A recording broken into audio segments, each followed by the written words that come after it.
accidents are terrifying experiences. You're hurt, and you need someone on your side who understands. Call the Advocates. They have over 20 years' experience with accident cases and have recovered settlements for hundreds of other motorcyclists. They can handle the medical bills and deal with the insurance company so you can focus on recovering and getting back on your bike. The Advocates are my motorcycle attorneys. You deserve clear, risk-free advice to help get you back on your feet. You deserve an advocate. This is the Monty Show, the truth in sports talk streaming. When you want unbiased opinions about your favorite team without the spin, all you have to do is find the Monty Show, streaming live and available 24 hours a day, 7 days a week on YouTube. And now, here's Monty. Hey, the Monty Show. Hello. Happy Friday to you. Wow, what a game in Kansas City last night. We'll talk about that. We've got a huge slate of college football games, the UConn thing, the House settlement, NIL debacle. It's all coming up on the Monty Show, presented by The Advocates at theadvocates.com. Say it every day, the Advocates are your best resource. When you've been in an accident and you need somebody to fight for you, when you need somebody to give you the straight truth, not the spin, not the insurance company half-truths, when you need somebody to be online for free at theadvocates.com, 24/7, 365. Okay, let's get into this thing in Kansas City last night. I'm not tinfoil guy. I am not somebody who believes that games in the NFL are fixed. That game last night was fixed. I can't even imagine what officials were looking at last night, whether it is not calling blatant and obvious false starts on the Chiefs, yet you have a toenail in the neutral zone and it's a flag on Baltimore. I mean, just the way that the officials called this game, I think had a massive outcome in this game. I think that obviously Lamar Jackson, I don't know how many more times we need to say this. Lamar Jackson is not a championship caliber quarterback. I will say it until I am dead. Lamar Jackson is not a guy I want standing in the pocket, throwing the football to try and win me a game. And I think on display last night, as much as I think the Kansas City Chiefs are not nearly as good as they were last year, as much as I think that Travis Kelce is done, I don't think he is a dynamic player at all anymore. The officials determined the outcome of that game, and it was at one point actually very frustrating to watch that game because the flags, and it's not that there were so many, because I think Kansas City had 6 penalties, the Ravens had 7. It's not the volume. It was the timing. It was the type of flag that was thrown. It's the worst officiated game I think I've seen in years in the NFL. Yeah, and I think that's exactly the best way to say it. I mean, you're calling it, you're calling it in a way where you're just harping on the Ravens in the neutral zone, and you're allowing the Chiefs offensive linemen to move slightly early to gain that advantage in protecting Patrick Mahomes. It's not slightly early. It's a full beat early. It's a huge, you're allowing a full step. You're giving the, the right tackle a full step. You got to throw, that's a false start. He is moving long before the ball is snapped. Mm-hmm. It's not even close. And I look at the way that you believe that game was called fairly. I'm not saying it was called fairly. I think that, there's a very gray area in the NFL, especially when it comes to the Chiefs. So like in this game last night, you're at Arrowhead. It's the first game of the season. Like on some level as fans, we would expect the refs to give the Chiefs a little bit, but I do agree that it was too much towards the Chiefs last night. I think that, again, I'm going to sit here and say it as I always do. I don't think the officiating is why you lost this game if you're the Ravens. I think you had multiple opportunities to beat the Chiefs in this game, and Lamar just couldn't get it done. But it does beg the question, what does this game look like if there wasn't several of those tic-tac penalties on the Ravens? If Jawan Taylor is not allowed to start a full step before the defensive lineman, do the Chiefs win this game? Probably not. No, they do not. If that, and let's be very clear, because I'm sure that this is going to be the number one talking point on this game. That was not a touchdown. His toe is clearly out of bounds.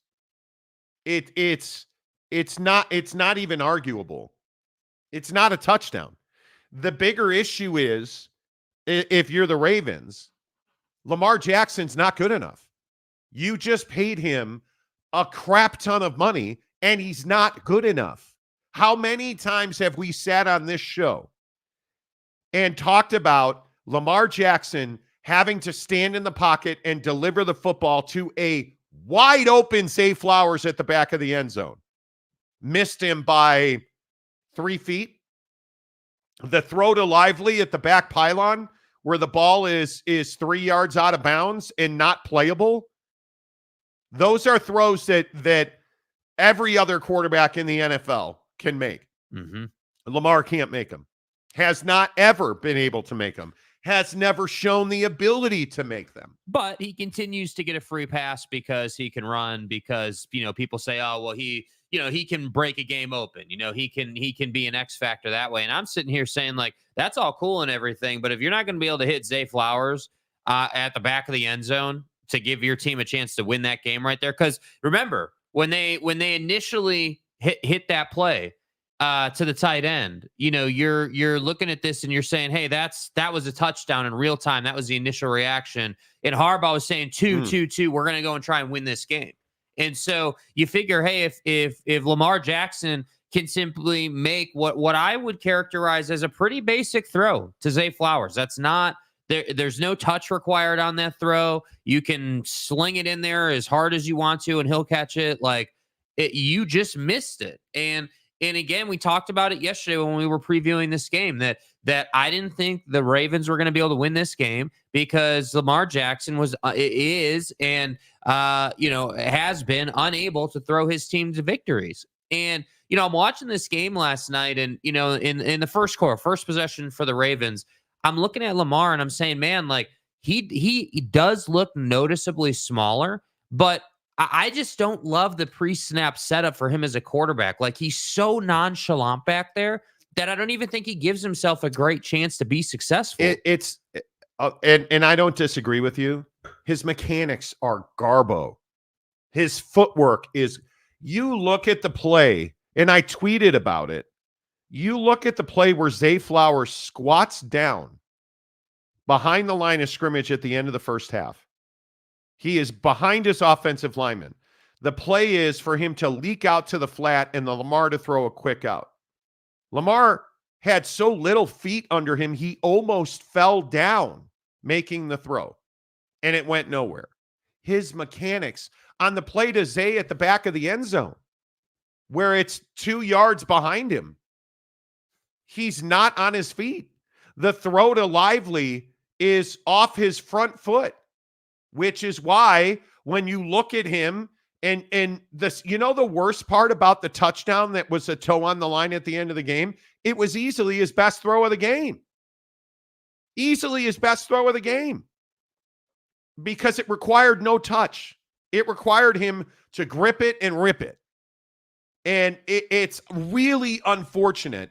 And again, another Harbaugh that doesn't teach fundamentals. That is a breakdown in fundamentals with Lively, because his feet are apart. At the back of the end zone, you are taught as a wide receiver to have your feet together. Clap your feet together so that you get your feet down in bounds. Yeah.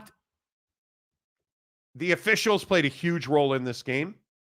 Lamar Jackson is why the Ravens lost the game. And I think the Kansas City Chiefs are notably not as good as they were last year or the year before. Yeah, and I think your point about Travis Kelce is spot on. So last year the excuse was, hey, they were just saving him for the postseason. He kind of took it easy in the regular season, like his workload, like he was going to be on the field for his normal amount of snaps, but the workload of, pass catching and like what they were going to ask him to do on every play was going to be lighter. And so that was the excuse last year. This year, I don't know what the excuse is going to be, because I agree. Watching this game last night, he's not explosive. He's not this guy that is breaking the game open. And he had one shining moment last night, right? He runs the over route towards the right sideline. Patrick escapes the pressure, finds him. Like, that was a hell of a play by Patrick. And as I'm watching this play unfold, I'm like, yep, that's why Patrick Mahomes is one of the greatest quarterbacks we've ever seen play this game, to be able to get away from that pressure and find Travis Kelce. But I look at this Chiefs team, and, I liked what I saw out of Xavier Worthy. But the problem is that it was only for like 3 plays. It's not like Xavier Worthy's going to have to grow into this offense. Touchdown, and I said it yesterday about Xavier Worthy. He gets into the end zone on 2 broken plays by the Ravens. I'm not taking anything away from him. Xavier Worthy is fast. There's no doubt about that. The first run, the first touch where he ran through the line, unbelievably bad gap discipline, right? Then on the play where he catches the touchdown pass, that's a broken coverage. The corner clearly sits down expecting over the top, and there's nothing there. And so he walks in. I am not saying that the Chiefs are a bad football team. The Ravens were, in my opinion, significantly better than the Chiefs last night, with one exception, Lamar Jackson. And it's why they lost the game. And I'll continue to tell you, I'm looking at the passing numbers in the NFL, and I think when you look at, like, who are the most accurate passers in the NFL? Certainly, I don't know. You think about Josh Allen. Josh Allen or Lamar Jackson? I'm taking Josh Allen. Right. Lamar Jackson or Dak Prescott? Arguably the most accurate passer in the NFL, Dak Prescott. I'm taking Dak Prescott. I'm paying Dak Prescott what I paid Lamar Jackson happily if I am the Dallas Cowboys. It is wild to me. I look at Justin Herbert. I look at all the best passers last year. Tua Tagovailoa or Lamar Jackson. I think that's really tough. Yeah, that's really tough. That to me, that's a philosophical one. That's, hey, you either want a left-handed throw first guy or you want a right-handed run first guy. Jared Goff or Lamar Jackson? Lamar Jackson. I think now, having said that, I just think that Jared Goff I think he's an elite passer. I think Goff might be the most accurate passer in the NFL. And he completed 67% of his passes last year. It's a pretty good number. Dak Prescott completed 69.5% of his passes last year. Who was the number 1 most accurate passer? And I always die on the Dak Prescott hill. Yeah, it was Dak Prescott last year at 69.5. And it's wild to me that you get down and you start looking at, okay, well, where was Lamar? Yeah, he's way down the list when it comes to accuracy, or when we talk about, guys that threw a volume of passes. Lamar Jackson's not there. Well, and the crazy thing too about Lamar is, like, they don't even need him to be 69% completion percentage. You don't even have to be like the best in the league for your team to win. Like, if Lamar was, I don't know, 65%, 64%. Well, no. He is 67%, but why is he 67%? Because look at their offense. He's not throwing the ball down the field over the top constantly. He is a check down. Lamar Jackson's probably his best passing use. Get him out of the pocket, get him into those unscripted plays where he throws like a 3 to 5 yard pass. That is a very difficult play to defend. But if you ask him to stand in the pocket and read a defense, the strip sack last night, those situations happen to him routinely. And if you look at his numbers, Lamar Jackson only threw the ball 457 times last year, 67.2, but he averages 8 yards a completion. So I look at a lot of their offense. This year it'll be different because I think they have much better weapons. And I think that if Mark Andrews is healthy, Lamar Jackson's a better quarterback. I don't think there's any doubt about that. Lively and Mark Andrews, now you're cooking with gas. I would expect him to push 69, 70% completions because he's got two very capable middle-of-the-field receivers. Mm-hmm. And he's got Zay, and he's got guys that can go down the field. All of this to say, when you look at the dynamics of being an elite passer in this league, Lamar Jackson just isn't that guy. And we can sit here and we can die on the hill, and we can go, around and around and around about, what happened with the officials last night. The truth has to be told. Lamar Jackson is preventing the Baltimore Ravens from being an elite football team. It's that simple. And if he can just make those basic throws under pressure, which he can't and he never has been able to, they've won multiple Super Bowls at this point. Mm-hmm. They're better.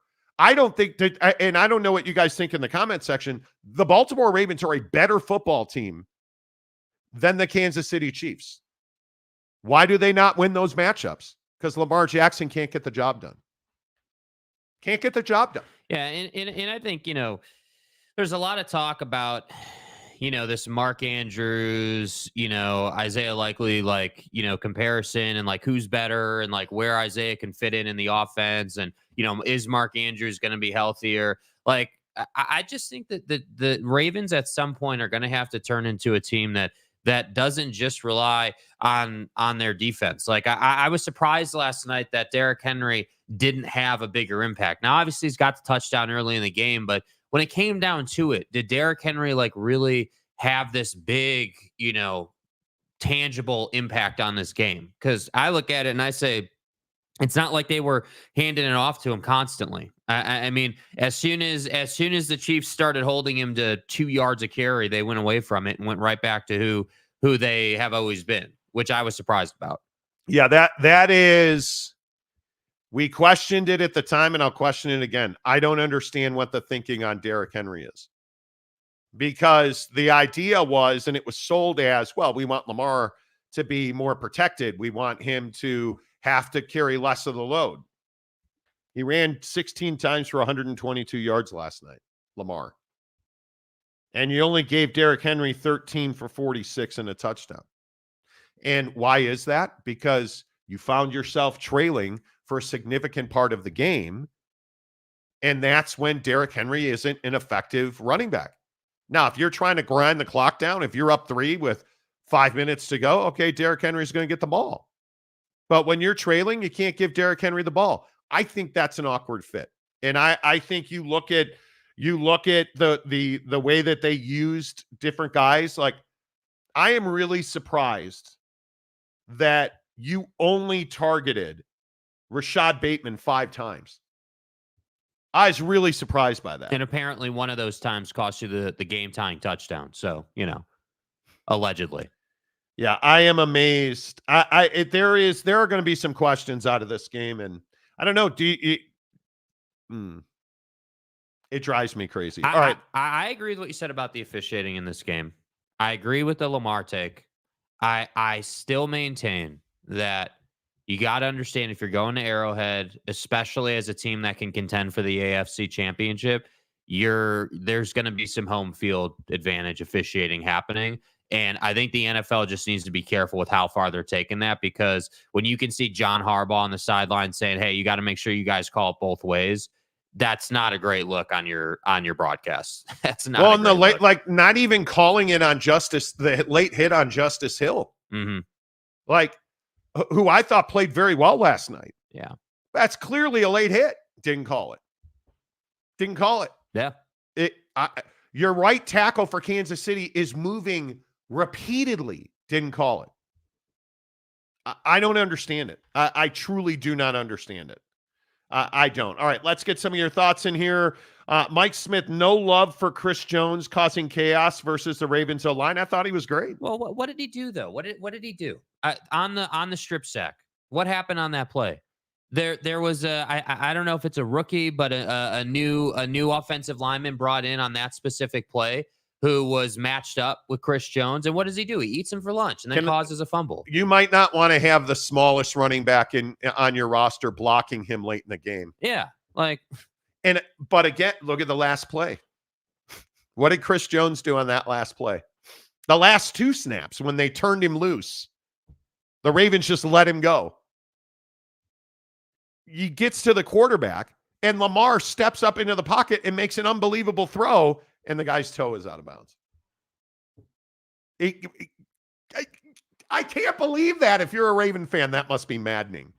Must be maddening. But yeah, you know what, Mountain Mama? I thought he played a great game. And now that I'm sitting here thinking about it, like we've been talking about the Chris Joneses of the world lining up in the neutral zone for the Chiefs for years. I mean, this whole neutral zone, Jawan Taylor starting early situation has been going on for years. 3 years. Like their right tackle routinely moves for the last.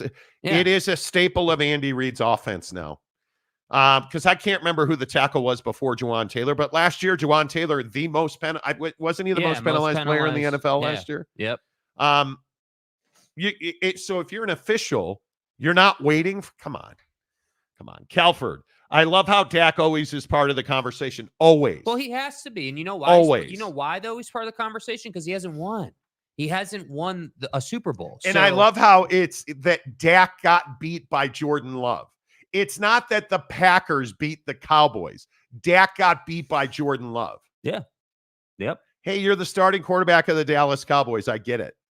But, and I don't know. I haven't read all of the comments, but if you're just, listen, if you're comparing Lamar Jackson to other quarterbacks in the NFL, who are the other comparisons? Well, first of all, I think he should only be compared to people who are competing for their conferences because he has had his team in the AFC conversation for several years in a row. So I don't want to hear. I would agree with that. I don't want to hear like, oh, CJ Stroud or who the hell ever you want. It's why I brought up Josh Allen. Yeah, Josh Allen's a great comparable because Josh Allen's a throw first guy that can run. That's a big body quarterback. Who are the best quarterbacks in the AFC? Yeah, I mean Patrick Mahomes, Tua, but they haven't won, and he's always injured.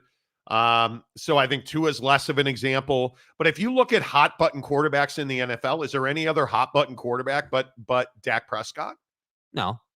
I mean, in one of the most controversial quarterbacks certainly every year. And I think the other interesting thing too that brings Dak and Lamar in the same conversation is the contract situation. I mean, as you pointed out, like Lamar just got paid.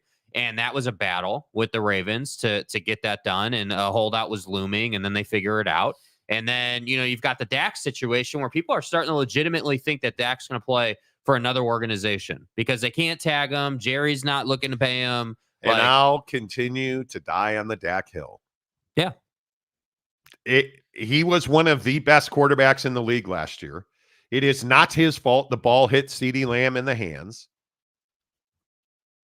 Dak Prescott or Lamar Jackson? Who do you want? Dak's a guy that if he becomes a free agent, even if you have a quarterback, you got to consider taking a run at him. You have to. Again, I'll just go down the list. Go down the list in the NFL. And you guys in the comments section, I'm sure you'll hold me accountable. Okay, go down the list in the NFL. And let's just look at quarterbacks who made the playoffs last year. Right. Dak Prescott or Patrick Mahomes? I'm taking Patrick Mahomes. Dak Prescott or Jared Goff? Probably taking Dak Prescott. Brock Purdy or Dak Prescott? That one's really intriguing.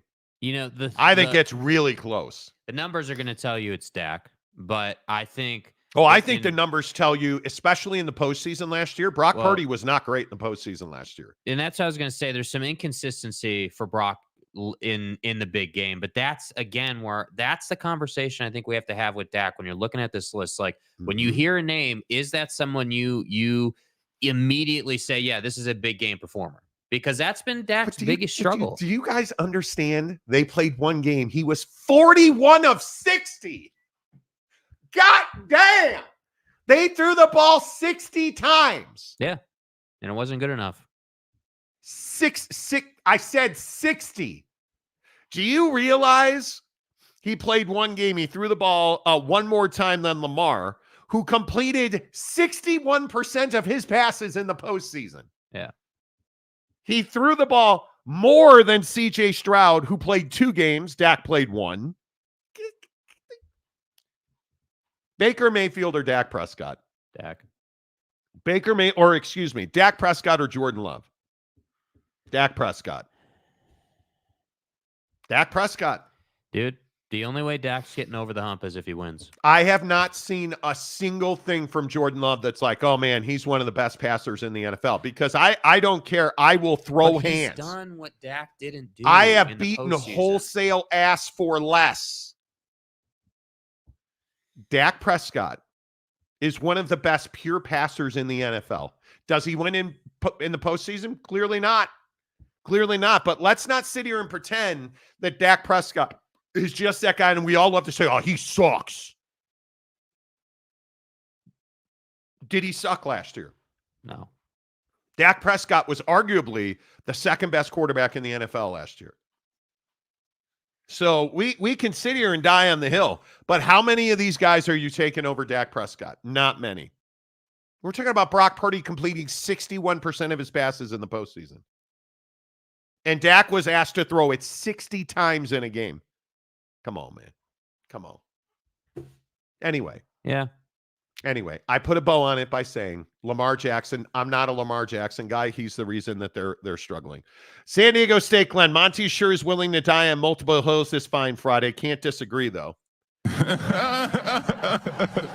Anthony Eason says Jordan Love over Dak all day. Okay, do tell. Explain to me why you're taking Jordan Love. There's only one argument that you could possibly make for Jordan Love. And again, I ask,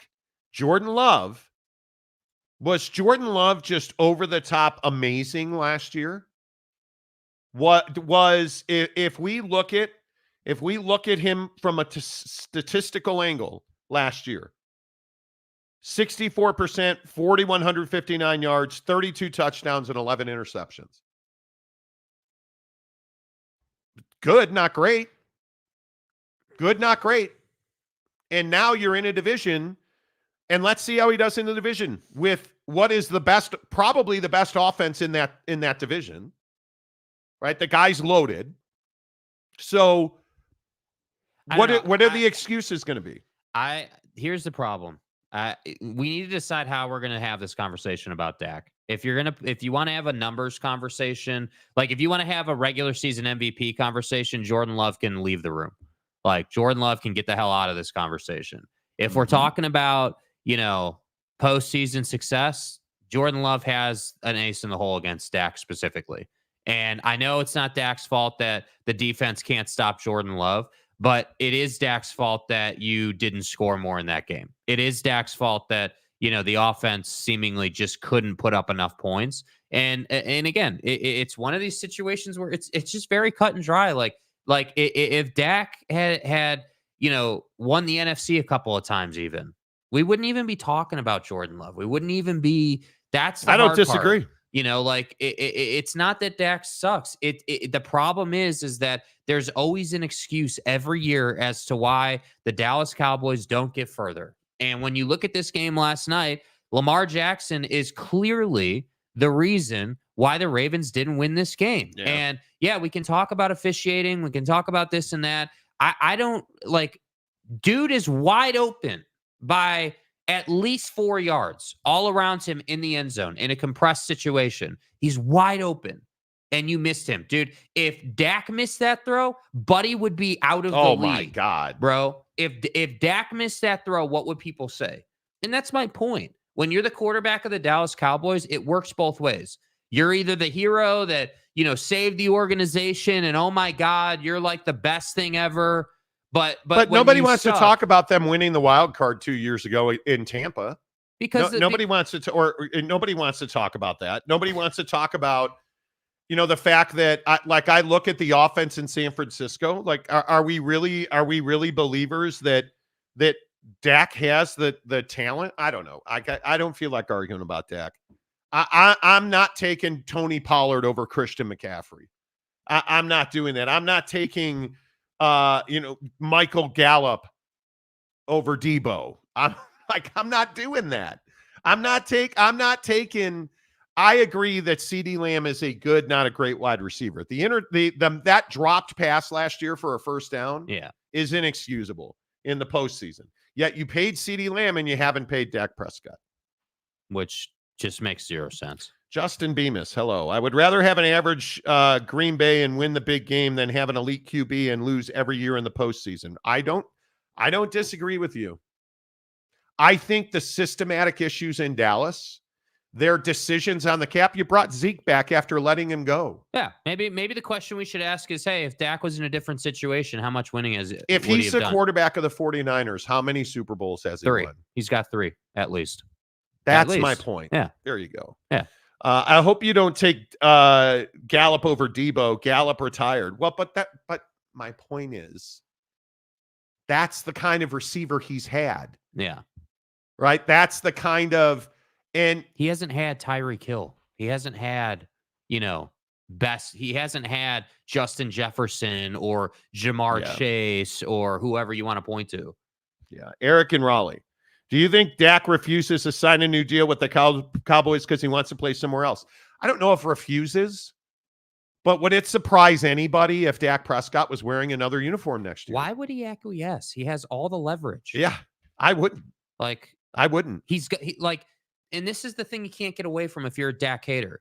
The moment he becomes available, almost every team in the league is calling him and asking him what it's going to take. And he's the best available quarterback. And I don't care if you have Jared Goff. I don't care if you've got Brock Purdy. You're at least looking at it. You're at least looking at it. 100%. You're at least looking at it. I mean, teams like Houston, the Bears, you're not looking at. Green Bay's not looking at that. How is Miami? I think this is a huge year for Tua. He just got paid. And if he gets hurt, a huge year.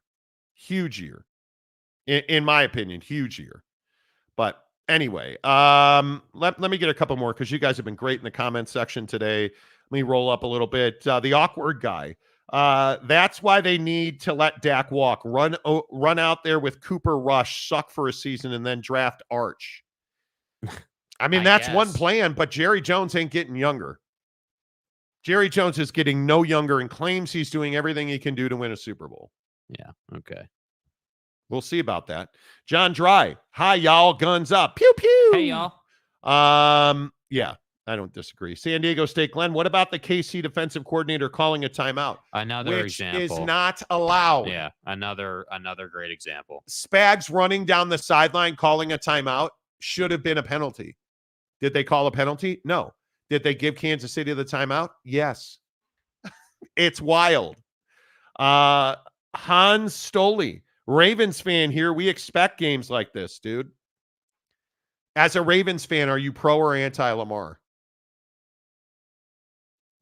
You've got to be disappointed again. And it's crazy to say, hey, we're disappointed in the team's performance, because I do think you should be disappointed with this team's performance over the last couple of seasons. You've had deep playoff runs. You've had clear opportunities to get to the Super Bowl. You have an elite defense.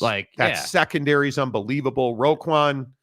Yeah, the Bears don't need Roquan Smith. And by the way, Roquan needs to stop running his mouth about tight ends flopping. And nobody cares, dude. Nobody cares about, 88 who you don't know his name. And stop, dude. How about you talk about the fact that you couldn't keep up with multiple guys running right by you while you were out there playing defense, that you couldn't keep up with several tight ends last night. Why don't we talk about that? And I love Roquan. Roquan is a stud. But the idea that that's where you go in the post game is crazy. Yeah, I agree. Oak State James. Eric, the ads suck, but stick around. Are we getting a lot of ads today? 2 words. YouTube Premium. Yeah, I don't control the ad flow. I do not control I will, behind the curtain, we have the ad flow turned to the lowest possible setting. It gives us 3 settings, not much, a little bit, or a lot. We have it turned down to as low as we can make it. YouTube controls that. We have no ability to control that. Mike Smith, Football games are rarely a one-player game. Most times, everyone blaming one person is a casual, simple fan take. Yeah, but the problem is you can't get away with that in Dallas because one year their defense is really good, one year their offense is really good. They don't have consistency. So it becomes a situation where if you're going to make, and I don't know off the top of my head how much Dak's making right now per year, but if you're going to make, 55 million like Jordan Love is, you're the first guy that everyone's going to point to because you're making the most money. And if you are Lamar Jackson and you held out and you got paid, you can't miss multiple throws in the end zone to tie the game. Yeah, and then you want to say that. And then I love this too, which is another thing that I have questions about with Lamar. They're on the broadcast last night showing Lamar lighting up his offensive line and, oh, hey, this fumble. And then Lamar's on the sideline. Great leadership skills. Wow, amazing. Dude, this guy hasn't shown to be some amazing leader for his team. Florio at Pro Football Talk had an article in the middle of camp, I think it was, talking about how Lamar has been much more out front, trying to keep guys together, team activities, rah-rah guy. I don't think he was lighting up his offensive line. I think he was trying to rally them because, to Mike Smith's point, Chris Jones in that front were eating them alive. And I think he's good. Mike Smith, Trey Lance could not beat out the backup. He is currently QB3. Trey Lance is not good. Trey Lance is not good. Calford, but what about Kyler Murray, Monty? My guy, verticality. You want to talk about a guy that just won't adapt to the NFL game. It's Kyler Murray. Kyler Murray, again, another fundamentally flawed quarterback who is not a playbook guy. He's not a study film guy. And I think that is a huge problem. That's one of the more frustrating parts about Lamar Jackson. He is a playbook guy. He is a film guy. And he just can't execute the throw. Kyler Murray doesn't know where the ball should be going half the time. Anyway, I could go on. Let's see. The Monty Ghost. Hello, Monty Ghost. Wow. Dak the man. Yes, he is. James, I'd take Brock Purdy over Dak if I can take the money I save and get another star wide receiver to be on the opposite side of Lamb and a better tight end. The Cowboys have a history of good tight ends. They do. Yeah, and how much does a 49ers situation change when you got to pay Brock? Listen, Brock Purdy for the money? Absolutely. Absolutely. Eric and Raleigh, move on from Dak already. Yeah, we probably got too carried away with it. I read that one already. My bad. Big Daddy Magic. Hey, playa, Josh Allen is a beloved MVP this year. That's all people need to know. Well, he might not want to throw so many interceptions this year. Why does Josh Allen get a free pass on all those interceptions and Dak doesn't? Because he's doing it against Patrick Mahomes. So everyone says, oh, he's just running to Patrick Mahomes every year. Yeah. Eric and Raleigh, is Jerry Jones trying to put seats or luxury boxes on the scoreboard? Have to expand the stadium. Jerry World, baby. State James, your thoughts? He was not wearing it while practicing throughout the season. Okay. Oh, are you talking about Dak? No, Dak was wearing a boot on vacation. So yeah, I just didn't think it was. We all remember it getting off the boat onto the dock wearing with his hot ass girlfriend. Jerry Jones is more worried about selling merch than winning on the field.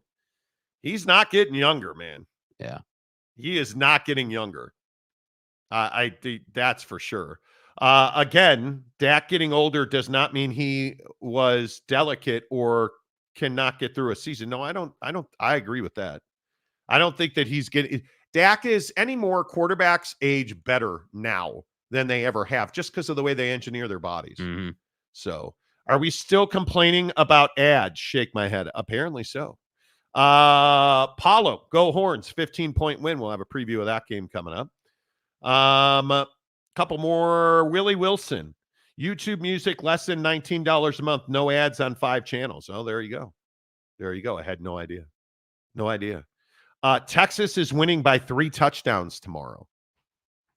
Know about that. I don't know about that. UConn should join Oregon State and Washington State and make it the Pac-3. On the CW. right? Before we get to that, hey, Calford donating 10 Monty Show memberships. Let's go. Let's go, Calford. Pick them up. Pick them up. Let's go. Let's get into that situation with UConn, because I thought this was a big story yesterday in Big 12 country, and it is really not a surprise that this did not come to fruition with the Big 12 and UConn, because as we've talked about on the show, sources close to that situation have told us very bluntly and directly that the money does not add up for UConn to join the Big 12. I think there are some presidents in the Big 12 that were willing to take a financial hit on UConn to join the league. The problem is the majority of presidents and administrators in that league were not. And I was told again yesterday by a source very close to that situation, this came down to dollars and cents. And with the instability in the House NIL settlement, universities, I think, just were not willing to subsidize UConn football, which they would have had to do, and have UConn football be an absolute loss leader for the conference on the whole.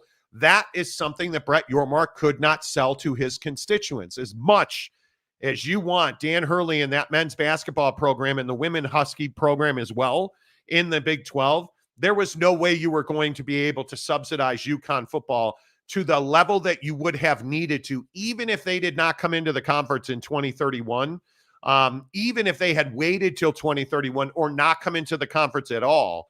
Adding UConn lock, stock, and barrel never made financial sense. And we talked about this. Does UConn operate with an athletic budget at the level of $150 to $200 million just on football? They do not. And that money was going to have to come from somewhere, and it was likely going to be from other members of this conference, which for a majority of members in this league was a non-starter. And I think that's always going to be the question with UConn. And when the discussions came up, I was told about UConn not playing football or not joining the Big 12 on football, UConn said that was a non-starter for them. They want all of their sports in one conference. And as much, and I think this is a really important point, because it was pointed out to me multiple ways yesterday.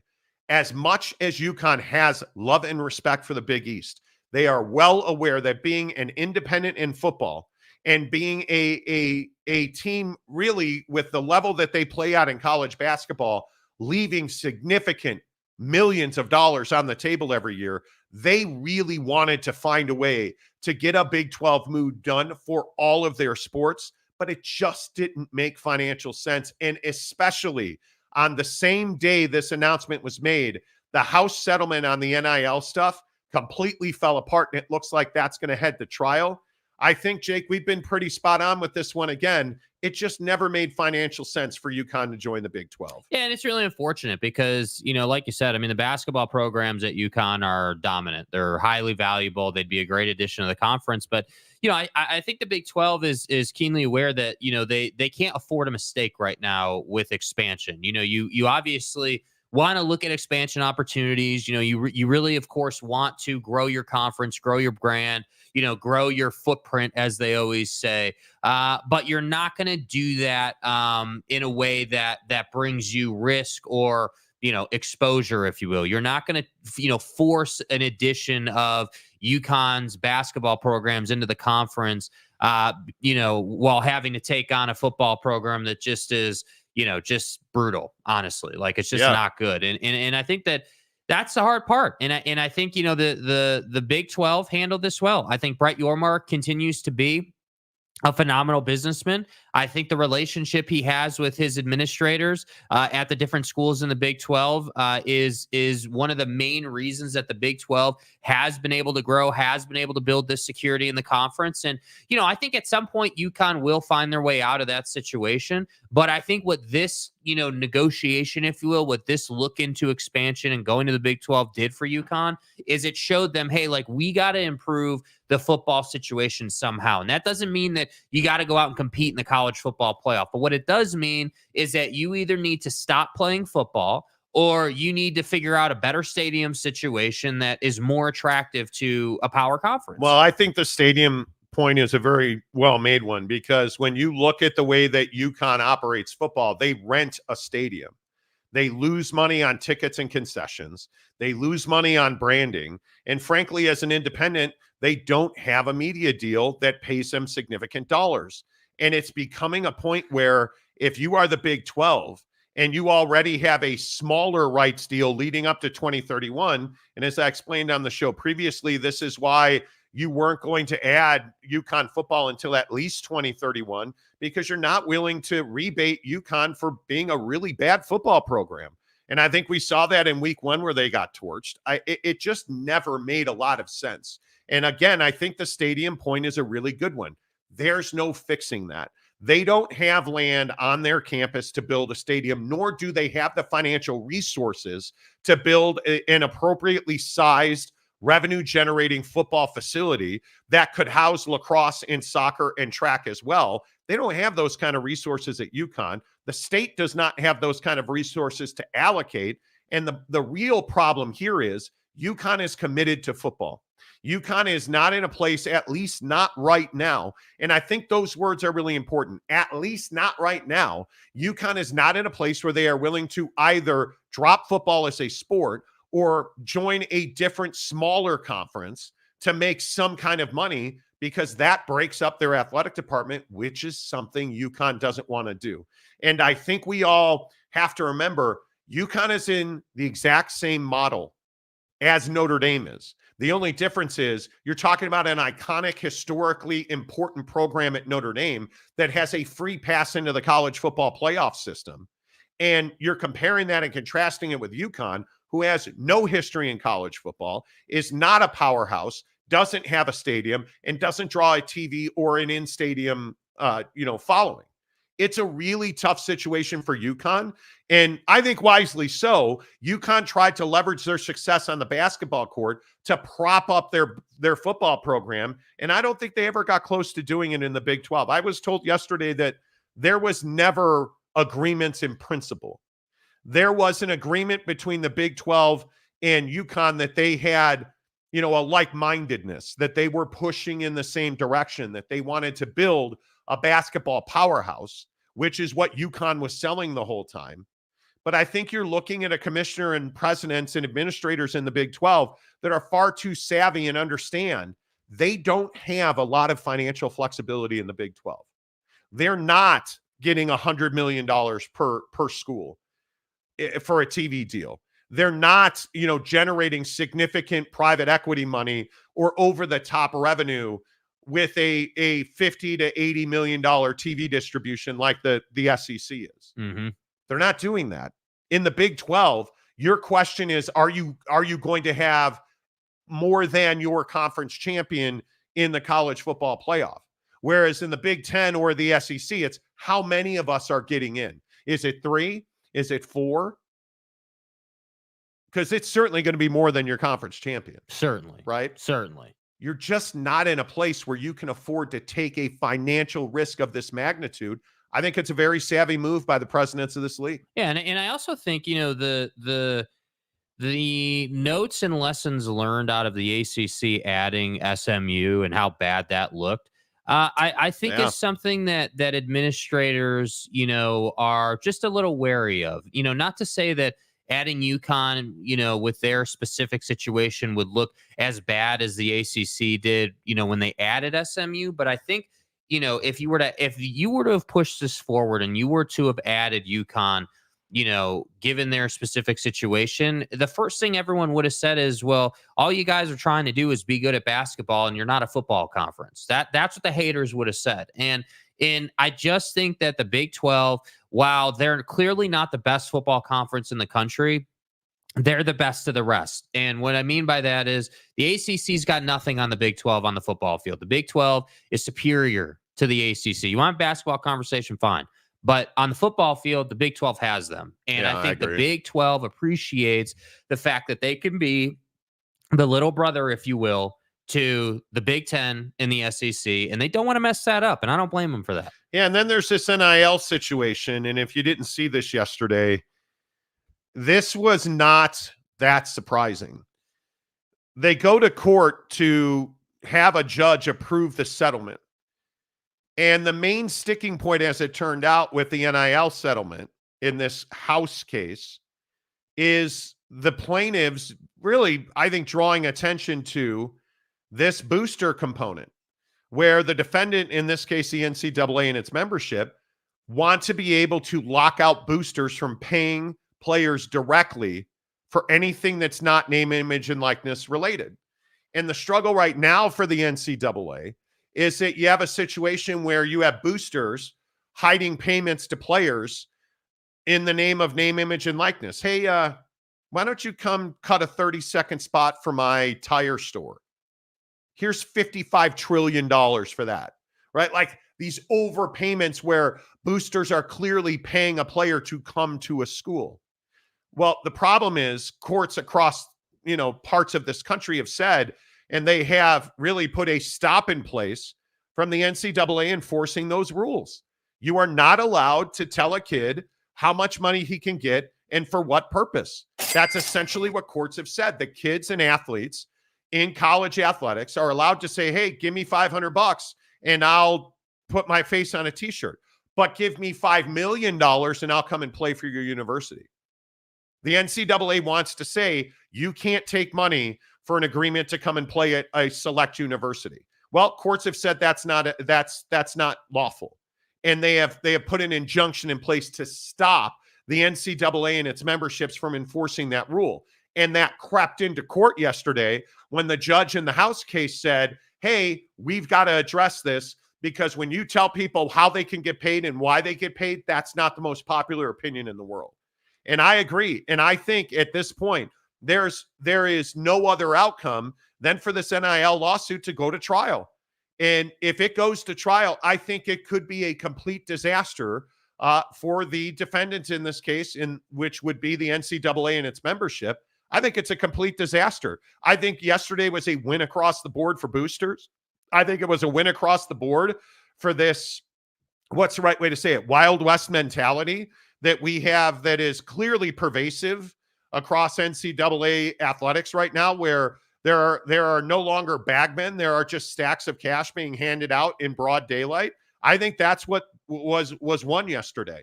The right for boosters to say, hey, come play at SMU, come play at Oak State, come play at Notre Dame. Now that's not unlawful. You can now come out of the shadows in the alleyways and you can come out of the criminal element of it. And you can continue to do it in broad daylight until somebody says that's against the rules. And I don't know that that'll ever be the case. Yeah. And I just think that, we've always treated this as like some taboo thing. Like, I think about the, obviously everyone points to like the Reggie Bush USC stuff, with Pete Carroll and everything that went down there. But isn't this just what we do in our country? Like if we step back and we, put the fact that we're talking about college football aside for a second, is it not how this country works where, hey, I want you to do X and I'll pay you Y. Will you do that? Yes, I will. Quid pro quo. Right? Like that's what we do in our country. Indeed. Is like, that's how it all works. So the idea that the NCAA is trying to stop this under the guise that, hey, you're a college student, you're a student first, you shouldn't be making money because it's academics, because that's just what we've decided. That's the issue. Yeah. And I just think the NCAA's time would be better spent figuring out a way to create a system that benefits everybody. And I'm fine if it benefits the NCAA too, right? Like, the folks who run the NCAA itself, like not just the school administrators, but the board of the NCAA. Cool. If you guys want to make money on it too, fine. But it can't just be you making the money. It can't just be the AD. The money the being chancellor. paid to the school who will then pay it to the player. Yeah, like, come on. Because I think that's what athletes are worried about. That you're going to be in a situation where a booster who owns a car dealership, an oil company, whatever, right? If you own a large business and you want Jake to come and be your quarterback, you pay him $5 million for a 3-year commitment. Well, the school wants you to pay the school the $5 million. The kid wants you to pay him the $5 million under the table. And the IRS wants you to pay the kid $5 million on top of the table so they can get tax money out of it. which I'm fine with. The tax portion, I think, is very straightforward. I mean, we see this in pro sports every day. Like, the tax portion shouldn't be confusing for anybody. Like, that should be very straightforward. We have precedent. Yeah. Like, we've got something to follow. That should be the easy part, which is ironic, honestly. But, like, the idea that, hey, pay the school so then the school can get their cut and then we'll pay the kid, and that, like, it just is all, like, everyone's trying to get their piece of the pie any way they can.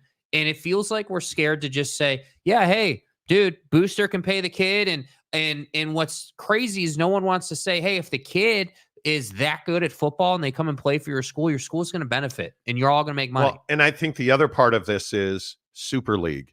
Yeah. Because the argument that the defendants in this case, the NCAA and its membership, were making is we need a competitive balance. We need a way to put a cap on this so that we can have, competitions across all levels. To which I say that's not the free market system that we have built this country on. And I understand whether it's a professional league of any nature, you want to put a salary cap in, okay, but that doesn't preclude a kid from making money. It does not preclude a kid from getting a Land Rover, a Corvette deal, a Lambo deal. It doesn't preclude him from wearing a Rolex. And the hard part is that is going to impact competitive balance because you're going to make more money at Colorado than you're going to make at Nebraska. So Colorado's going to get a better cut of player, let's say, if in a game this weekend. But why should Colorado be penalized?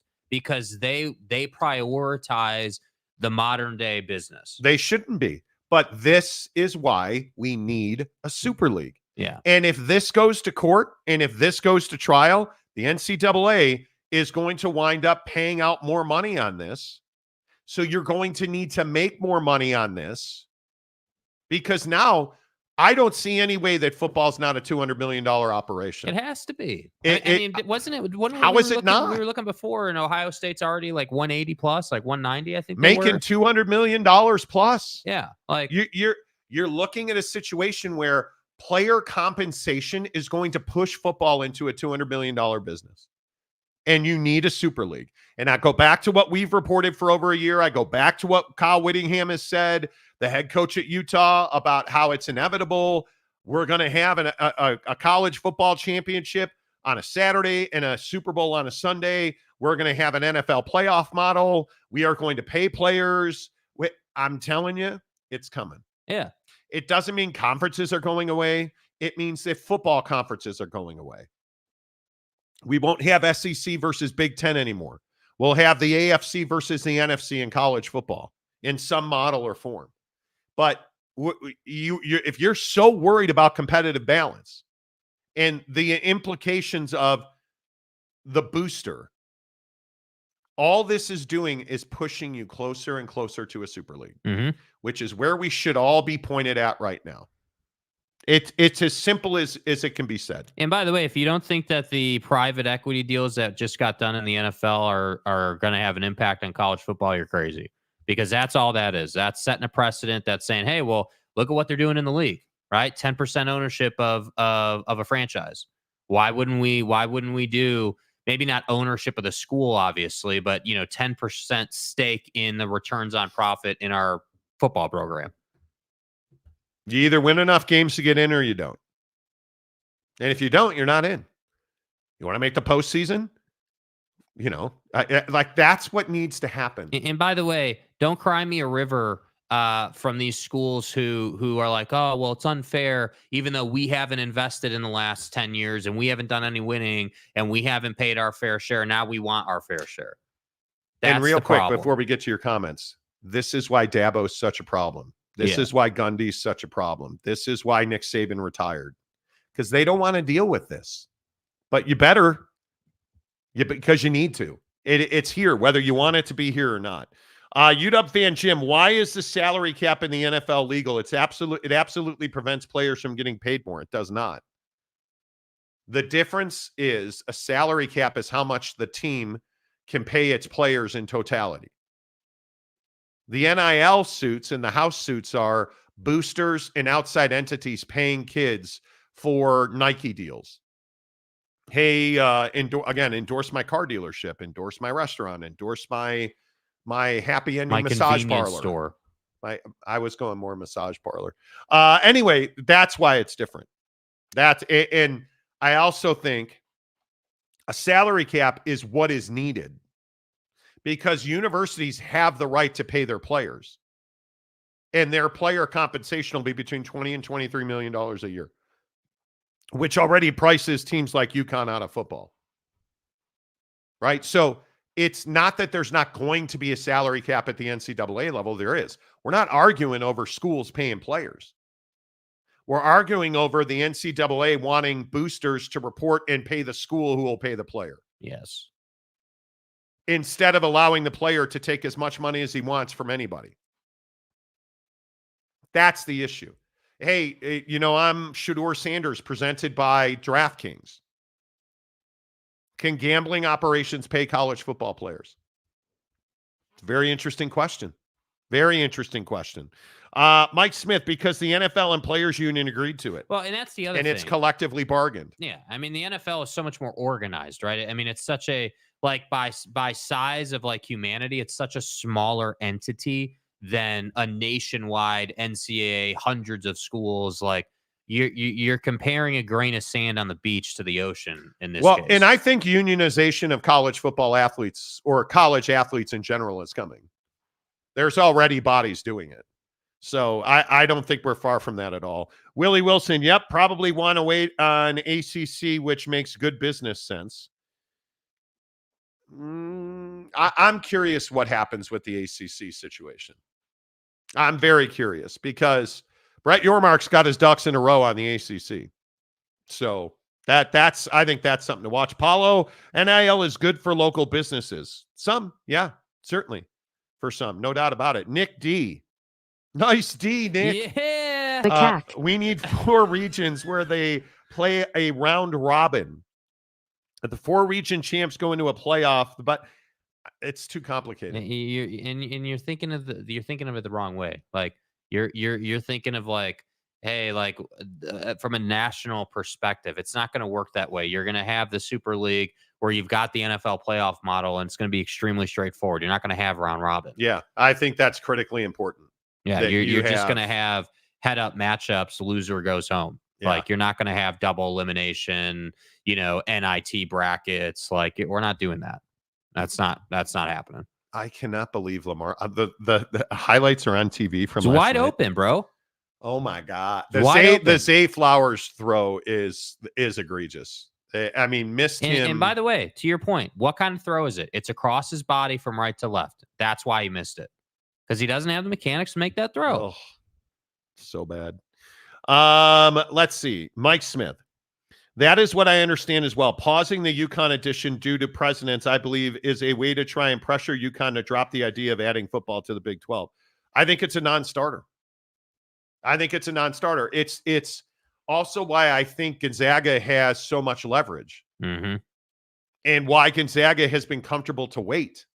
Gonzaga. Because I think Gonzaga understands that the landscape is going to change probably multiple times in the next 5 years. Yeah, certainly. And if the ACC melts down, is that good or bad for Gonzaga? I think it's really good for Gonzaga because Gonzaga is viewed as a powerhouse. Now, obviously, you lose some leverage if you don't continue to win at the level they've won at.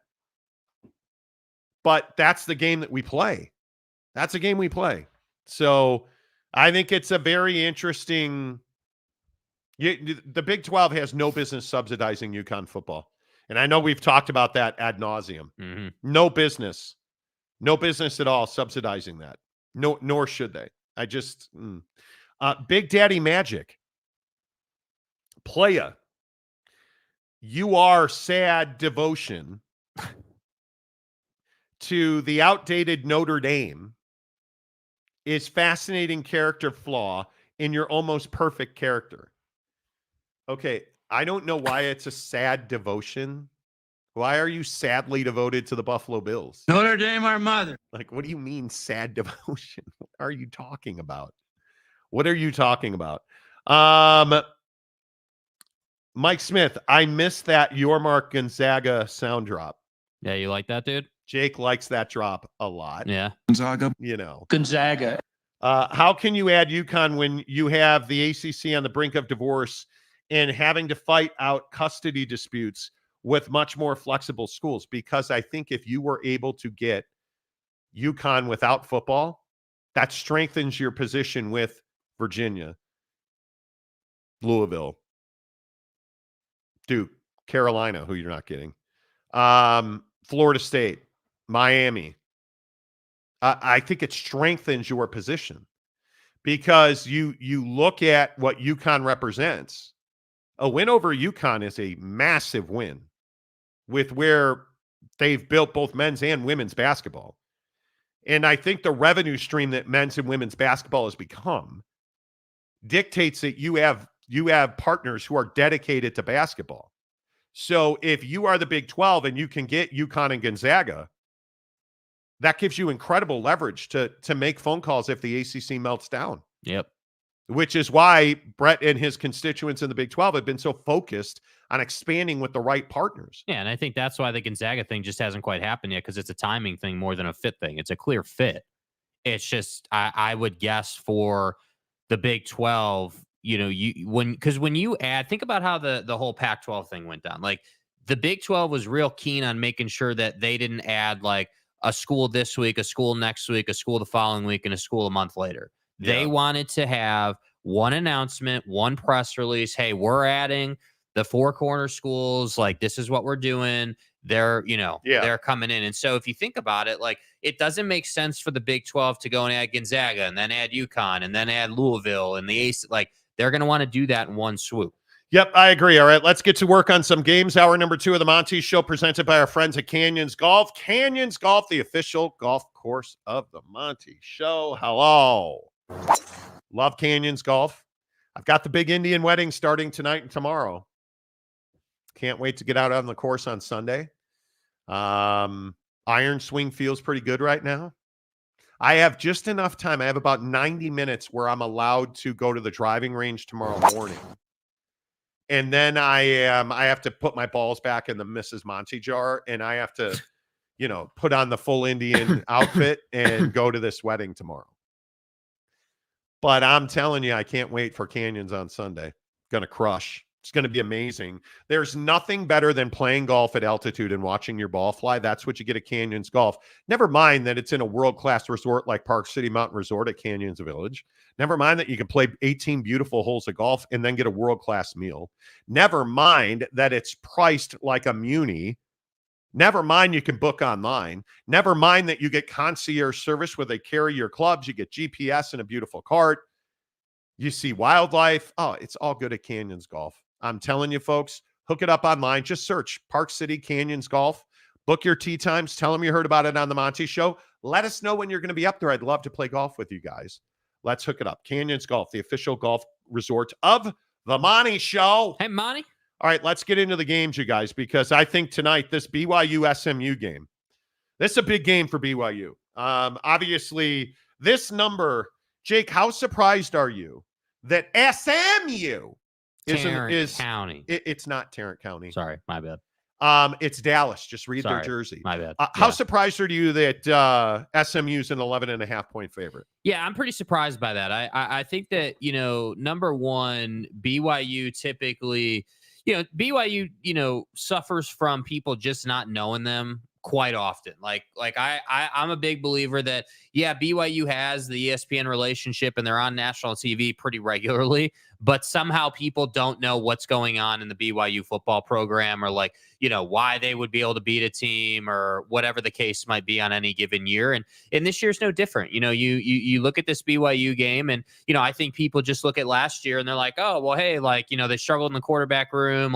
They were a little disappointing last year. I'm reading all these articles, all the coverage of, what people think BYU is going to be this year. And people are like, oh, yeah, BYU is expected to be a bottom feeder in the Big 12. And they're expected to be this bad team. And I think that's why you see numbers like this where SMU is an 11.5-point favorite, because people just don't know about BYU. What do they know? They know that SMU had to come back last week. They know that, SMU is, typically been against FCS competition, was putting up, 38 points a game, and they have this great offense. But what they don't want to say is that SMU against better competition is not putting up 38 points a game, right? Like tonight, I wouldn't expect SMU to cross 30 points in this game. I think if they cross 30 points, they're going to win the game, but I would expect them to be 24, 27 points. And I think this game's going to be a lot closer than people want to give BYU credit for. And,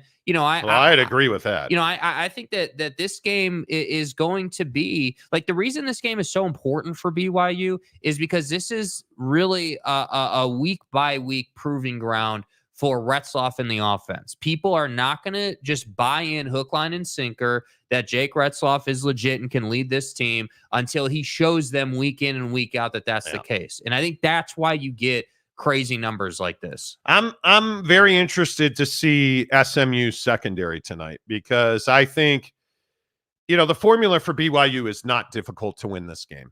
Jake Retzlaff has to play at a high level. Obviously, the wide receivers have to play at a high level, but the formula is pretty simple. You have now established LJ Martin and Hinckley Rapati as thunder and lightning. You have two really solid backs, and you're able to throw the ball all over the field. If you do that, and you do that well, and you run the ball effectively, and you throw the ball to the backs effectively, the over-the-top big play, the explosiveness is going to be there against an SMU defense that has questions at corner. And I think when you're looking at an elite wide receiver room like you have in Provo at BYU, I think this has a potential to be a huge game. That 11.5-point number is shocking to me. Mm-hmm. I think you're right. I think this is a very disrespectful line, and it tells you the boys in Vegas just don't pay attention to BYU. Why should they? Agreed. Why should they? Yeah. BYU hasn't earned that. And I think every week it's a chance for BYU to earn it. And I'll be very interesting. I do also think that BYU's defense has to show out tonight, because SMU can put some points on the board. And obviously there are questions at quarterback with your boy Preston Stone. Yeah. Is he the guy? Is he not the guy? Are they going to rotate quarterbacks? I think that's very interesting. The giving up 230 yards to SMU, that was a little surprising. If you gave up 231 to SMU, I'd expect you to give up 350, 400 to Southern Illinois. You gave up 231 against SMU. I'd expect you to give up 350, 400 then.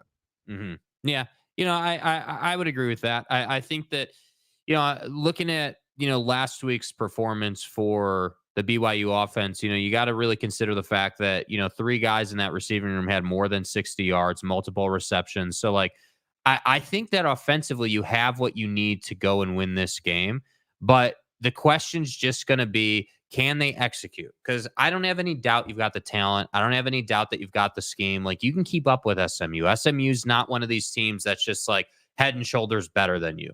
This isn't you going and trying to beat Utah at their place, and trying to play like one of the best defenses in the country. This SMU team is gettable, but to beat them at their place, you can't miss. You have to have the deep ball. You have to have a high completion percentage. And I think that's why you're going to see that BYU is going to easily cover this 11.5-point number. I do think that this game has over 55.5 written all over it. Yeah. And I think if BYU is going to win this game, Retzlaff's going to have to go for more than 300. And if he does that, they're going to be, they will win this game. I think it's going to take 350, 400. He's going to have to replicate and be a little better, and he will be better. He missed some throws last week that he should have made. So I think he will be better. He will need 350 to 400 for them to win. I think that SMU, you need to show that you've arrived. They haven't beaten a Power 4 opponent at home since 2010, and that was Washington State. So you're going to have to show that you are now a full-fledged Power 4 conference team, and I don't know that they're that. I think when we get down to what is likely, I think it's likely that the BYU defensive line will determine the outcome of this game because SMU is going to run the ball. I think that if you get Batty in that group up front, if they are effective and they are able to impact the running game, I think this BYU offense is going to be on the field a lot. Darius Lassiter is back. He is a difference maker. That 55-point number terrifies me, though, because they're not wrong by a lot on numbers very often. So I feel like this is a game where I want to say that somebody's scoring 40 points. And I could see this being a 42-34 type game.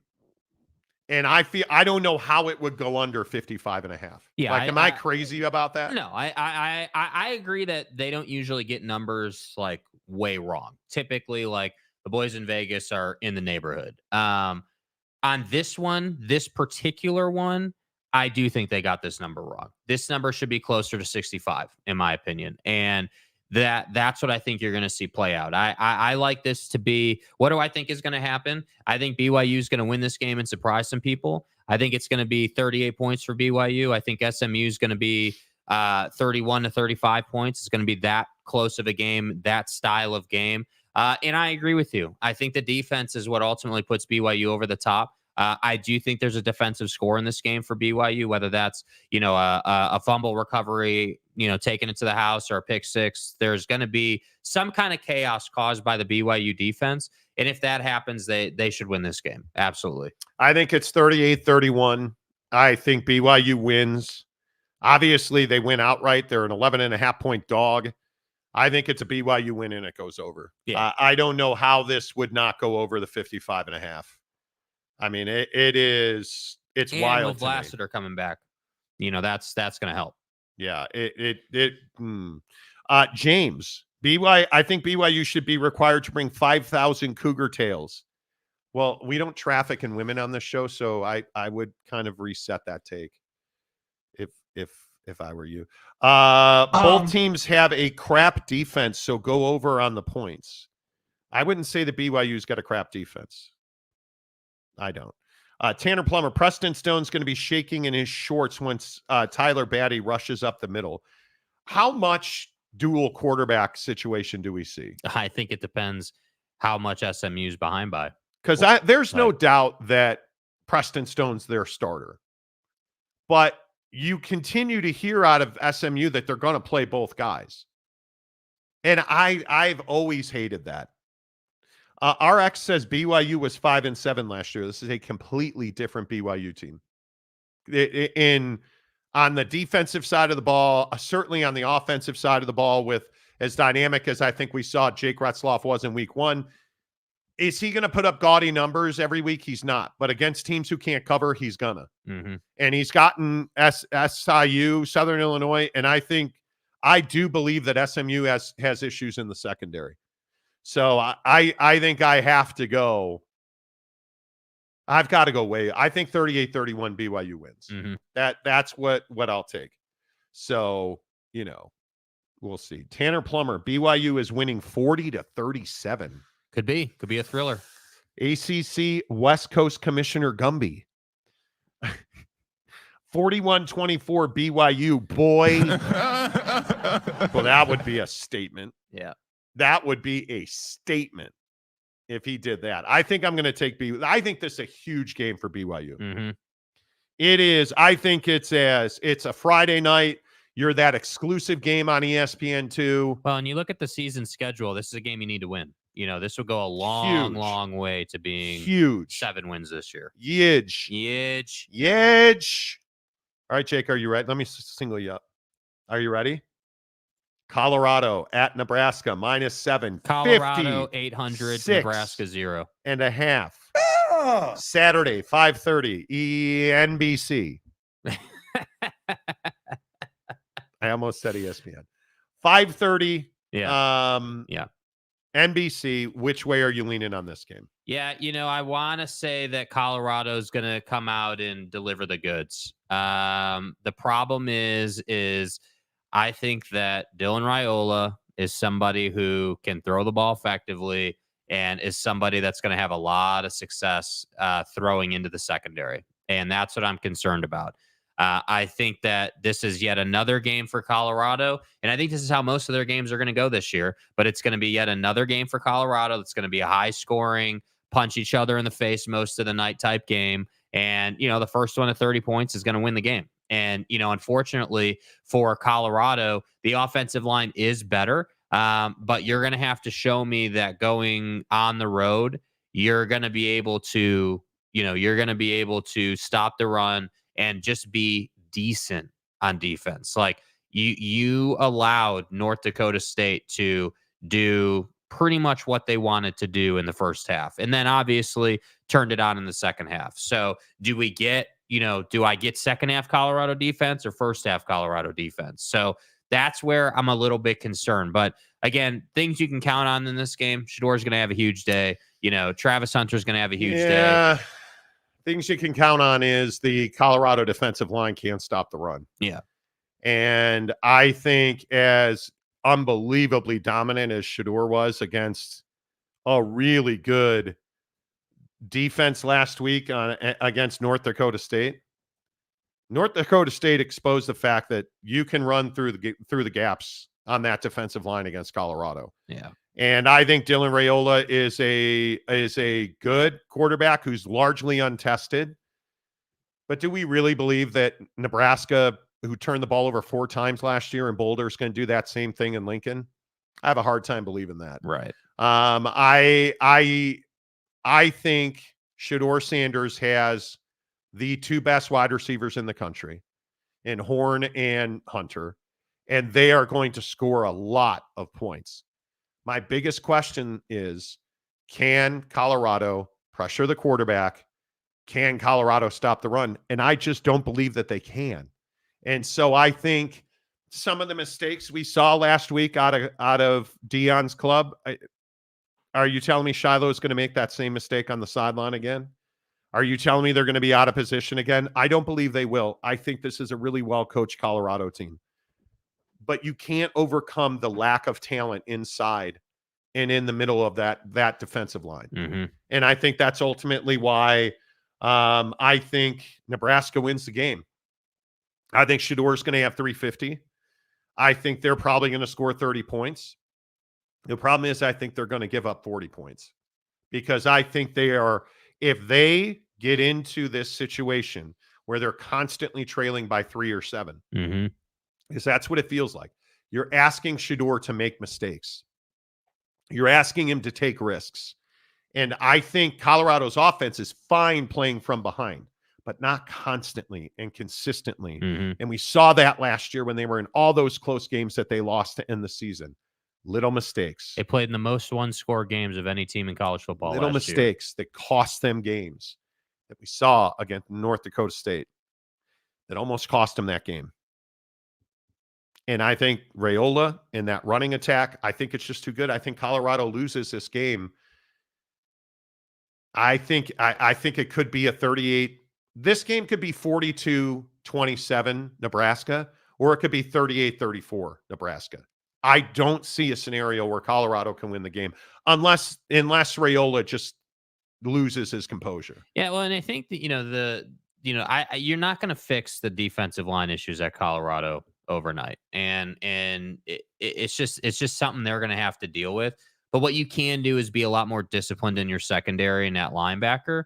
And so I think for Colorado to be able to win this game, they just have to keep Nebraska from breaking the game open on the ground. Like, I understand Nebraska's going to run for probably 4 to 6 yards of carry. That's probably going to happen. Yeah. But if you can keep it to that, and you can get them, and you can get off the field in that, that one-off 3rd and 8 situation, that's what Colorado's going to have to do to win this game. Unfortunately, I don't think they're going to do that. I don't think that you can get off the field on anything less than like 3rd and 8, 3rd and 9. Nebraska runs the ball well. Yeah. And I think the number's 30 minutes. If Nebraska possesses the ball for 30 or more minutes, Colorado has no chance to win the game. You're going to keep Shador on the sideline. You're going to press those point numbers down for Colorado. If Nebraska holds the ball for 30 minutes or more, I think Colorado's going to have a tough time scoring 28, which is saying something against that offense. Yeah. But if you don't have the ball, you can't score points on offense.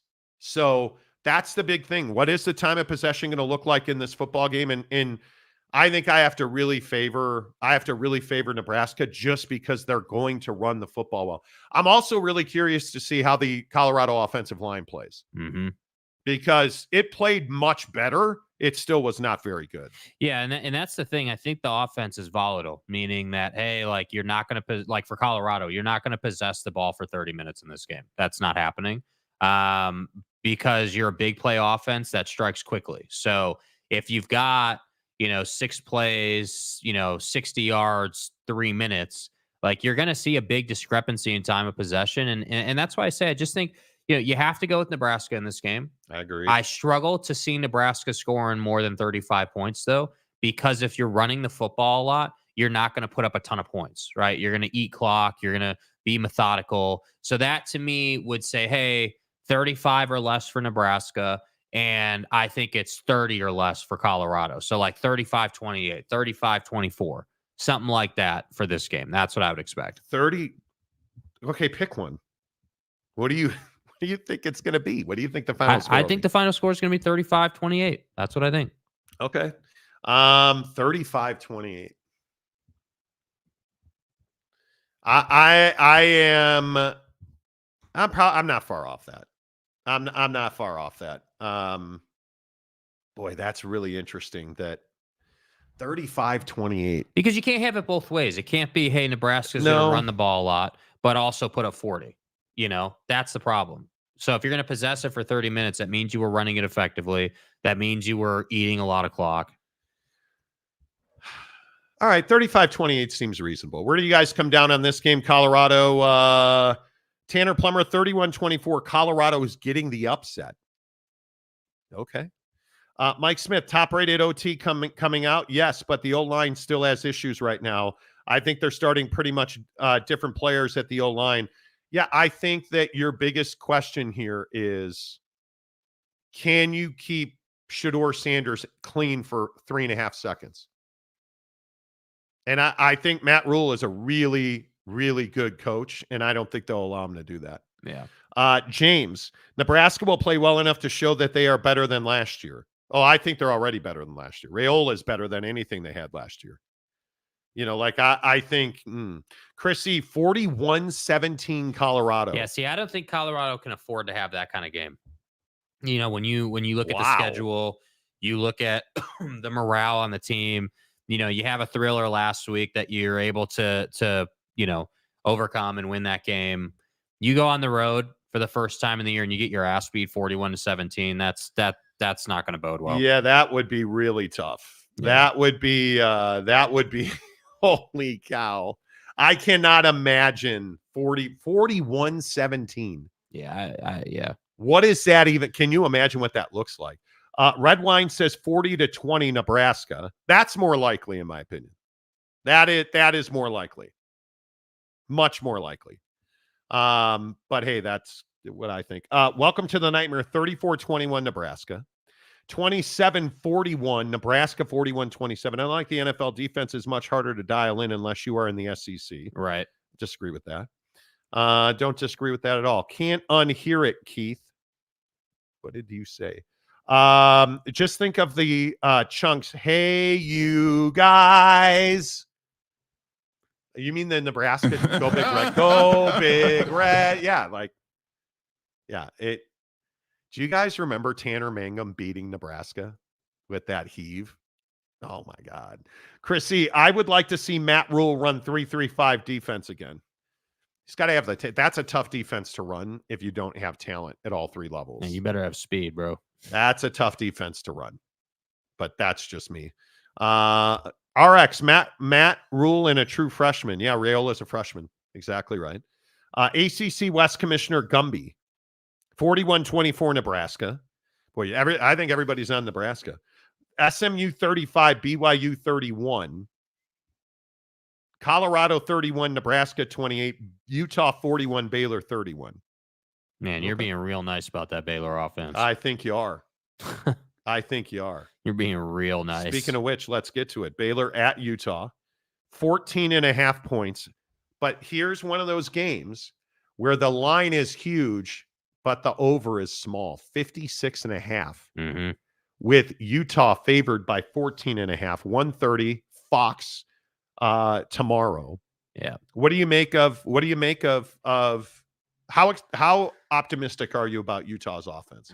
I'm pretty optimistic. I think that this is a game where, Utah's always thrived off of their defense making plays, and then the offense goes down and punches it in. I mean, that's how their dynamic has always been.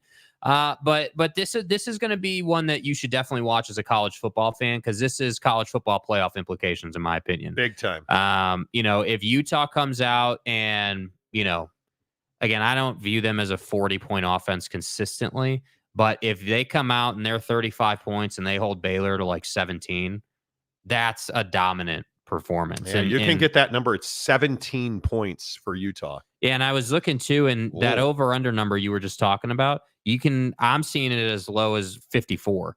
So, 54 and a half. So like they're telling you, hey, Utah is going to dominate this game and Baylor's not going to score much. And so when we talk about how optimistic am I about Utah's offense, yeah, I mean, I think, you're going to run the ball a lot more against Baylor. You're going to establish that. And then I think once that's established, then you're going to start to see the Brant Keithley show roll into town. And that's how they've been effective. And, that's the luxury you have when you've got one of the best defenses in the country suffocating the other team. You can do that. And Baylor's defense is not good. I mean, you look at the numbers from last year. Yeah, I mean, you guys remember last year's game, right? 130th in EPA per play. 119th in success rate. 126 in or 122nd in explosive plays. They 9 starters returning, so they're more experienced, which means they're going to be better. But Utah is superior. Yeah. They're a far better football team. It's one of the best home field advantages in all of college football at Rice-Eccles Stadium. And I think as improved as this Baylor offense appears to be now, it was Tarleton. But 45 points and 440 yards of offense, I think that was surprising. 8-Ball probably helped himself quite a bit with that offense, right? And, your new offensive coordinator coming in, that helped. And you look at what this defense at Utah does. It does everything. Your secondary is fast. They disguise their linebackers very well. It is very difficult to run the football against Utah because they're big up front and their linebackers flow to the gap well. They are disciplined. You don't often see Utah, especially with a Fano on the one defensive end. You don't also often see Utah lose contain at the ends. You have all of these reasons to believe that Utah's defense matches up exceptionally well with this offense, and Utah's offense is going to pummel that Baylor defense. I don't think this is close. I do not. When you're a favorite, Kyle Whittingham's 4-1-1 against the spread as a favorite in his last 6, which I think is massive.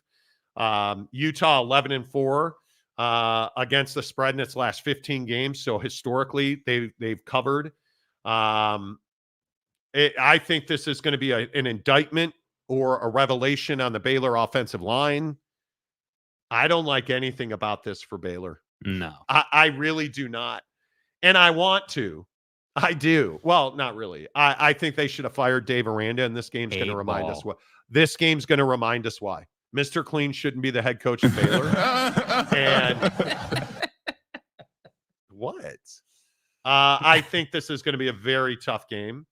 The money line is even minus 675 for Utah. There's nowhere to go here. I don't know what you do here. I think DeQuan Finn, I feel bad for you. I like Utah big. I think this is a 42-17 kind of game. Yeah, I was going to go 35-21 because I think Utah won't have enough time to put up 40. Right? Because I think, you're going to be way ahead in this game late in the game, so you're going to run the football. So I think 35-21 to me feels, you're going to win. You're obviously going to cover. Yeah. Dejon Stanley and Mekhi Bernard. Yeah. I mean, Stanley had 150 yards last week. Yeah. Brant Kuithe, I think, is the most underrated player, arguably, in college football because nobody knows who he is. And nobody knows who he is. Depending on what you can get the over-under number at, I think it goes over. If you can get it at 54.5, you're looking at 56 to 57 points in this game, I think. Yeah. How do you get to 57? Because defensive turnovers. You need Utah to score a lot of points. Yeah. You need Utah to score a lot of points. But again, it wouldn't be out of the question for Utah to get a pick six in this game. It wouldn't. I think if it's going to get to 57, I think you need them at a minimum 38. Yeah. Because I think it's going to be tough for Baylor to get 3 scores in this game. Mm-hmm. I think it's going to be very difficult because I don't trust that offensive line at Baylor. I don't trust it at all. And I don't know that they have improved it that much. I truly do not. Oak State James, Dave Aranda's press conference cure insomnia. They truly do. Utah, the eye patch. Utah is on a mission this season. Thank you, TDS fans, for your fake Ute account talking smack. Yay, Mr. Wow. Fired up. It's fair. What's up? It's fair. Good to see you. Last year, Baylor lost by 7 points, right? I believe it was a close game in without a quarterback at Utah. Without a quarterback, without Brant Kuithe, without weapons. Yeah. Mike Smith, Aranda bores some of the refs, causing them to fall asleep and miss calls against Baylor. Okay. It's going to be a blowout, but I do think Baylor will score a few points. Baylor's still rebuilding big time. Big time. 4-1-1. Kyle has a tie against the spread. I believe he does. LOL, Mr. Clean. Tell me I'm wrong, man. Kevin K. Baylor plays good on the road. They won't be intimidated. No, I just think they're out-talented. They're outgunned. I think Utah doesn't lose at home unless it's Oregon. Utah doesn't lose at home unless Kalen Clay drops. No, I should say. Well, unless duck season shows up. Utah doesn't lose to Baylor at home. It's an afternoon game. That place is going to be wild. 1:30. Yeah. I'm not saying they'll be intimidated. They're just not good enough to, in my opinion. Baylor loses, but they lose by a touchdown or less. No. How? Yeah, I don't know where you're getting that. How? With as good as I needed to see Cam Rising do Cam Rising things. And I think we saw that he ran exceptionally well. I was really surprised with how, I mean, the guy tore every ligament in his knee and didn't play a game for 600 plus days and looked like he had been playing every day. I mean, was accurate, threw the ball well. We needed to see that, and we saw that. Brant Kuithe running away from guys, that knee looks great. A touchdown or less. I hope when we get here on Monday, it's fair that you're wrong, but maybe you'll be right. Mike Smith, I can't imagine Aranda during a pregame or halftime trying to give a speech to fire up the team, but sounding like Ben Stein. Win Ben Stein's money. Great show. Brandon Butler, 47-10. Woo. Okay. That'd be tough. Xavier Wolf says 55-7 Utah. Tanner Plummer, 41-17 Utah over Baylor. Severe, good morning. How are you? I think it'll be closer than people think. It was a close game last year, but that's last year, 24-14. We do this thing in college football, in football in general. It's the Jake Retzlaff syndrome. Yeah. Well, I saw Jake Retzlaff last year. He was terrible. Oh, Monty. It was close without half a dozen of your best players. Logan Fano, I don't think, played in that game. He tore his knee up. Brant Kuithe was out. Cam was out. No Monty's on this game, dude. They're going to kick the hell out of Baylor. If this is the score, I think we're going to be having a very different conversation on Monday. Because you need all the momentum you can get going to stool water. You circle that on your calendar. Oak State, Utah. That's a huge game. And if it's 24-14, I think you're in real trouble. Because in that case, Baylor covers the 14.5 point spread. And you're under.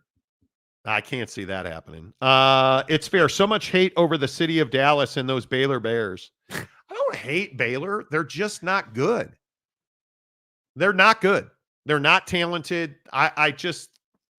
Because it's garbage. Yeah, the only thing good about Baylor is Dave's buyout number. That's the only thing. And again, I would just remind you, this game is at Rice-Eccles Stadium. Utah doesn't lose at home. Like, it is a tough place. You're going from Waco. David Koresh. You're going from Waco, and you're hopping in an elevator coming up to 6,000 feet above sea level at Rice-Eccles. You're going to struggle. Good luck.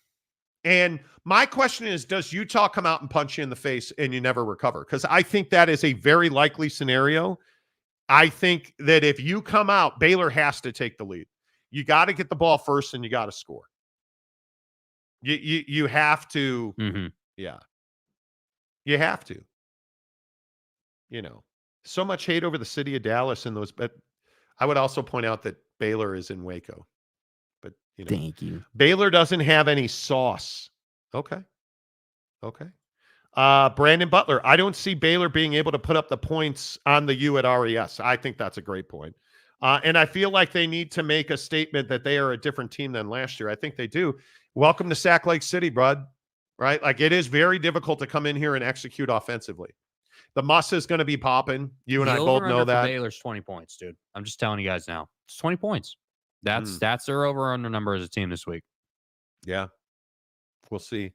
Oak State James says Cam Rising signed an NIL deal with Cialis. He's old and he still would rather have him than Alan Bowman. He can't. Eric and Raleigh, it's the Stadium Expansion Bowl. Yeah, okay, guys, listen, we've got to get some BDSM seats in there, and you just got to cover the mountain. Nobody needs to see a U that's lit up. Nobody. Just cover the mountain view and put more seats. It's not that difficult. James, we have this conflict in the Middle East. Well, what they need to do is expand the stadium. James, there was a huge wildfire, and the landscape is decimated. People lost their homes. Well, that's good news because now we have more room to expand the stadium. Hey, James, they tried to assassinate Donald Trump. Well, if they'd have built that grandstand on top of the stadium, they would have had a clear shot. Buddy's sightline from the roof would have been blocked. Do you know how much difficult the shot is at a downward trajectory? James, inflation's out of this world. Well, that's okay because people are willing to pay more concessions and BDSM seats. Build them all. Yeah, more CNS seating. Let's go. Hey, James, did you hear they're going to have a debate next week? Yeah, the debate really should be how many seats, not if we're adding seats. The only debate is, do we do bench seating, which, in my administration, I will sign an executive order on day one banning bench and bleacher seating. All BDSM seats. And the mic's got to be on in every suite. They That's have what to I'm be. saying. They have to be. Mic's on.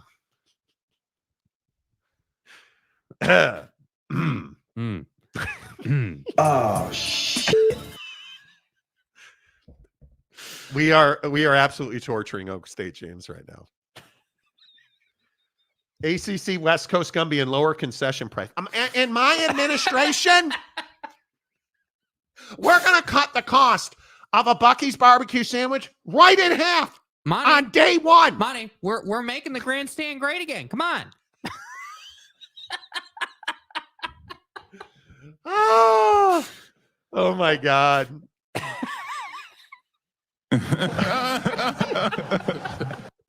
Mike Smith, well, if they would have put Donnie in a bulletproof Pope luxury box. Listen. Donnie, I am your new, my name's Oak State James. I study pedo priests. I am the new infrastructure interior design cabinet member guy. That's fucking interesting, man. Now, what I'd like to do is I'd like to build an upper deck on the White House for you. I'm going to put some BDSM seats in there. You and Epstein can hang out. And bruh. James, how can we secure the presidential election? Let's make a stadium and have everyone come there and vote. Everyone can have a free Okie State gear. Now, listen, these paper ballots, you can't have paper ballots. You can't have mail-in ballots for the Heisman Trophy. Ollie Gordon, he won the Heisman Trophy last year. They just won't admit it. Don't talk crap about my team. I'm telling you right now, it was stolen from Ollie Gordon. In-person voting right here at BPS. That's how it's done. What really do we have to lose? ACC West Coast Commissioner Gumby. ACC West Commissioner Gumby. We love James. We do. Eliminate stadium parking tax. Now, listen, on my first day in office, we are putting tariffs on the ACC, and they're going to pay for the new stadium. The ACC, they're paying for the new stadiums. Day one.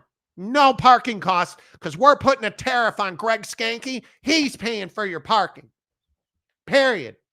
First day. The answer is yes. James is the best. It's fair. Do you have to have an ID to buy a football ticket? Listen, what I know is that when these ACC fans break into our conference illegally, they take folks' jobs. Because it's illegal. You can't prove that they're from the ACC because they don't even have an ID. I don't break the rules. And that's why we put the QR codes on the back of our players' helmets. And if you look over there, you see all those shipping containers. I built that wall, and Greg Sankey's paying for it. We built this program on NIL. Texas at Michigan. Here comes noon on Fox. That stupid song. Here comes Saturday night. Shut up. That's not this game. Texas -7, 42.5 at Michigan. Saturday noon kickoff on Fox. The game of the week. There's no doubt about it. Have you changed your opinion, Jacob? Mm-hmm. I'm dying. Sorry. Are you okay? My bad. Have you changed your opinion at all on Texas blowing out Michigan? No, I think Texas is going to beat the hell out of Michigan. I agree with you that beat the hell. You have to have a little bit of respect for the Michigan defense at home. Yes. However, I don't think that's going to slow Texas down too much. I think Texas has at least 35 points in this game. It is concerning that they were unable to move the ball against Fresno State. Number one, you don't have a quarterback at Michigan.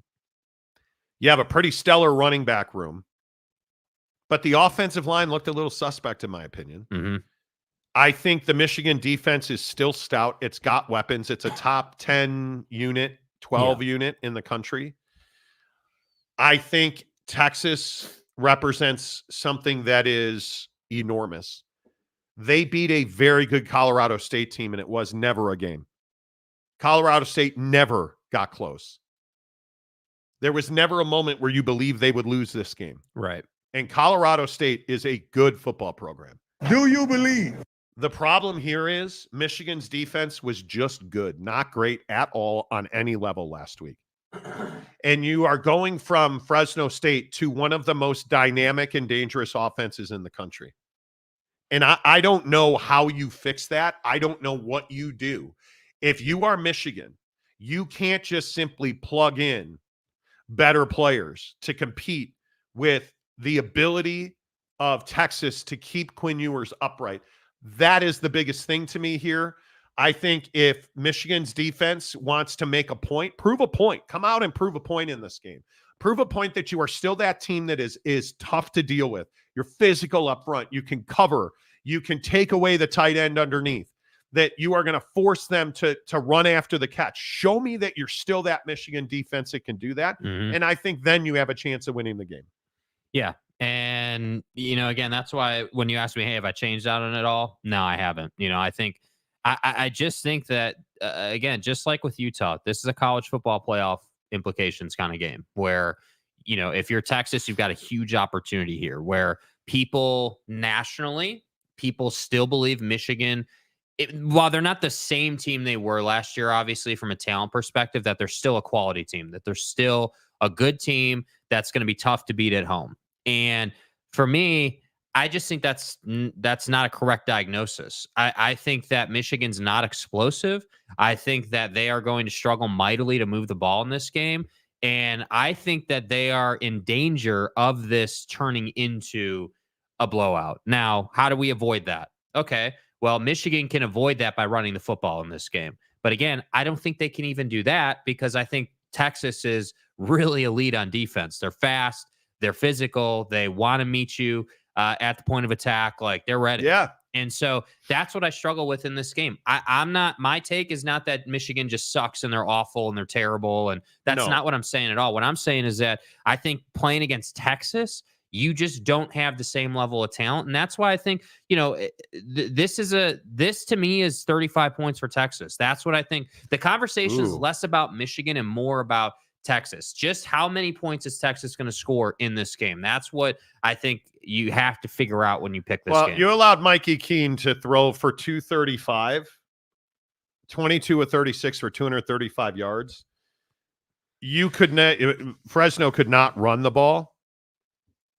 Now, I think the biggest question is, can Texas overwhelm Michigan's defense? No, they cannot. That Michigan defense, if it is nothing, it is fast, right? They can run. But I think you're really dynamic. If you are Michigan, I think your biggest concern here is that Texas is really dynamic offensively. You look at the depth of production that they put up man to man last week against Colorado State, and you're looking at a multitude of guys catching passes. You're looking at Ryan Wingo, Isaiah Bond from Alabama. Jonte Cook, I thought, was very solid last week. I would expect, again, Matthew Golden to continue to put out here. But you look at how many guys ran the football. Jaden Blue and Jarrett Gibson, in replacing two devastating injuries, ran the football exceptionally well. They're out their top two backs, and they still put up 200 yards on the ground. Now, are you going to be able to do that against Michigan? You're probably not. But don't kid yourself. Jaden Blue is a guy that is absolutely a difference maker. I think Texas's offensive and defensive lines will do quite well in this game, and it's going to come down to Michigan's ability to cover in the secondary.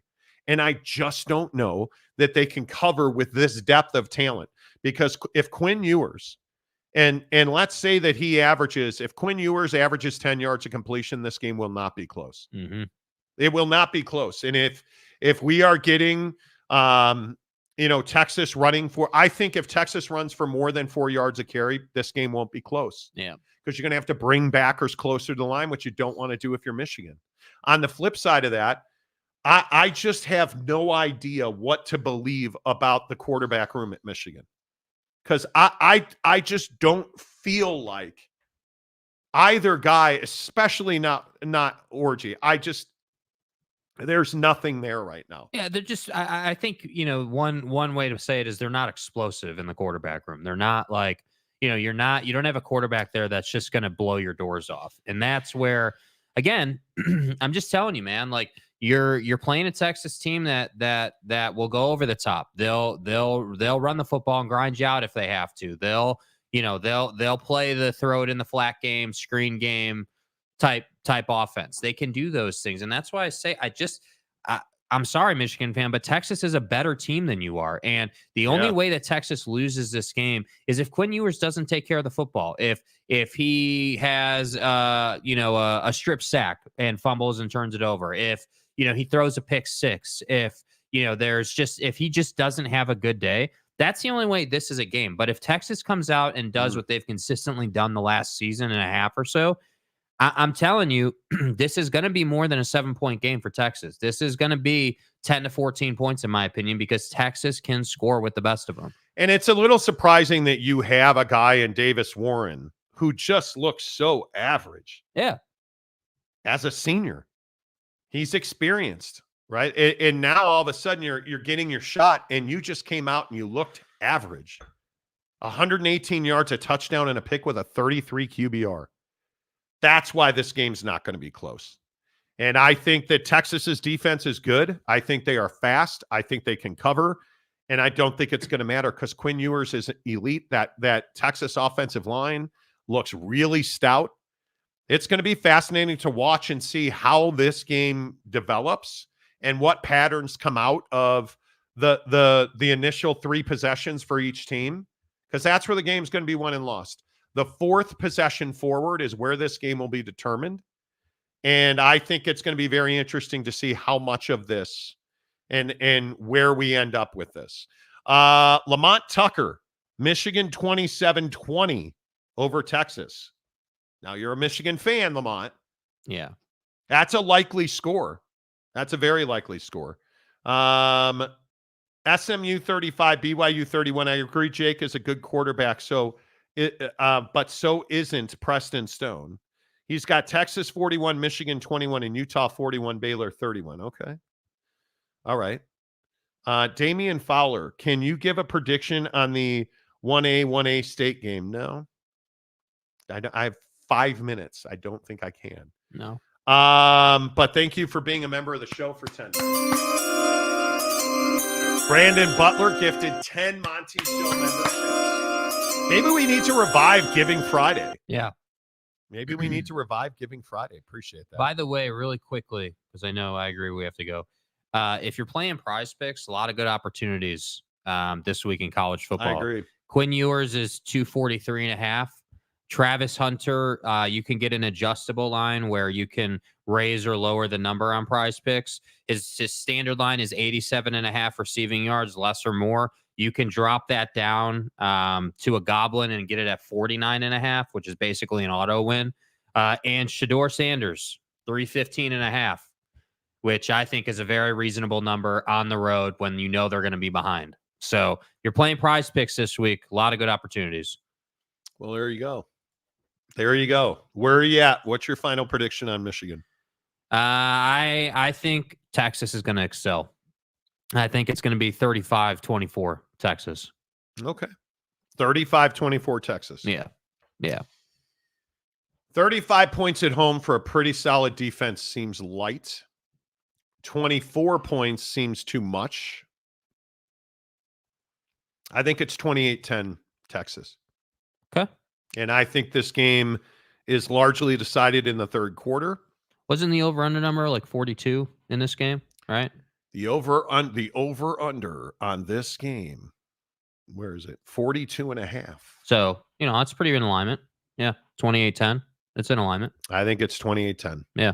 Because I just don't see Michigan's offense having the ability to deliver the ball down the field, which you're going to have to do to stay with Texas. And I want to see Michigan reestablish that run. And it'll be interesting to see how Davis Warren holds up, because this is by far his biggest game of his life. Yeah. And I just think Texas is so good.